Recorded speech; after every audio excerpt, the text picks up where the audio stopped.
We're in Bob's kitchen today and we made ramen. So we started off simple, you know, you gotta cut up some vegetables. I like to cut up all my vegetables beforehand so that I can just add them into the pot.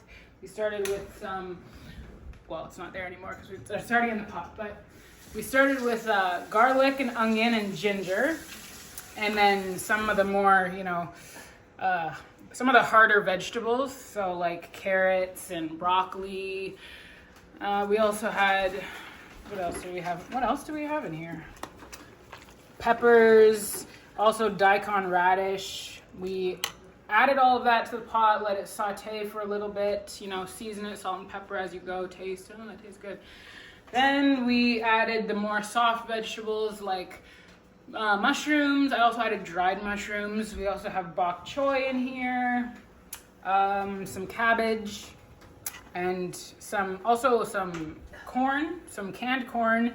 You can also use frozen corn, and some edamame, frozen edamame, and then some frozen shrimp. I sauteed that all up until it looks good. Then I added some of that better than bouillon. I don't know if you know this, but if you're in a cooker, and you should know this, because this is a key ingredient, a must have. So then you add that, like a spoonful of that to the pot, and then you mix it up, and then you can add in whatever, you know, kind of Asian-y flavors that you want to add in terms of broth. So today I wasn't able to use miso paste, which I usually add because some people are allergic to soy. So I added, you know, some broth. It's just some regular broth. And then I added some fish sauce, some lime juice, sesame oil, soy sauce, and rice vinegar. And you kind of just have to like season, you know, to taste with that. You gotta just keep trying it. This needs a little more acidity, whatever. And then one of the also really good ingredients to add to a broth like this is peanut butter. I added like a few tablespoons of peanut butter in there to kind of, you know, just get that umami flavor in there. And then we have our garnishes over here. We have green onion, cilantro. We're also gonna add some sriracha and some hoisin sauce on top.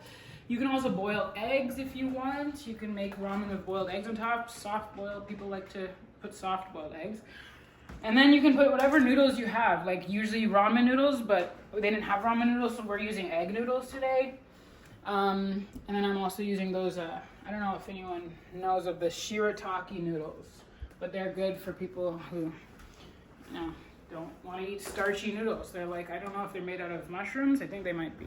Something like that. But yeah, add the noodles, add the broth, add the toppings, and there you go. And I want to add, I'm Bob, and Q girl here is my granddaughter. She's a great cook. But we are working here in Bob's kitchen, which is a smart kitchen. And we know that vegetables contain protein.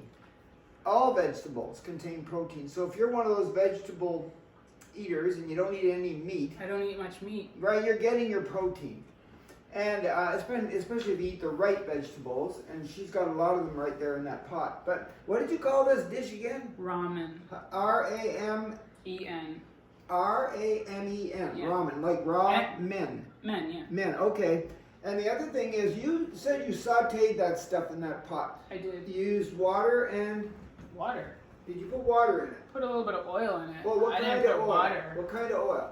You can use any oil. You can also use ghee, but I used olive oil today. But any, you know, any Because oil. she knows that olive oil is the safest, best oil on the planet. Especially if you buy the really high quality olive oil. Don't worry about the price. Just pay for it because it'll keep you alive longer.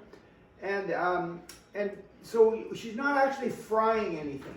We learned that a long time ago that if you want to have a healthy gut, you want to stay away from frying stuff, and deep frying would be even worse. So anything sauteed, as long as it's maybe done with olive oil, maybe canola oil would be okay, and avocado oil would be okay, and grapeseed oil would be okay. But stay away from the frying, especially the deep frying, and baking's okay too. You can bake stuff.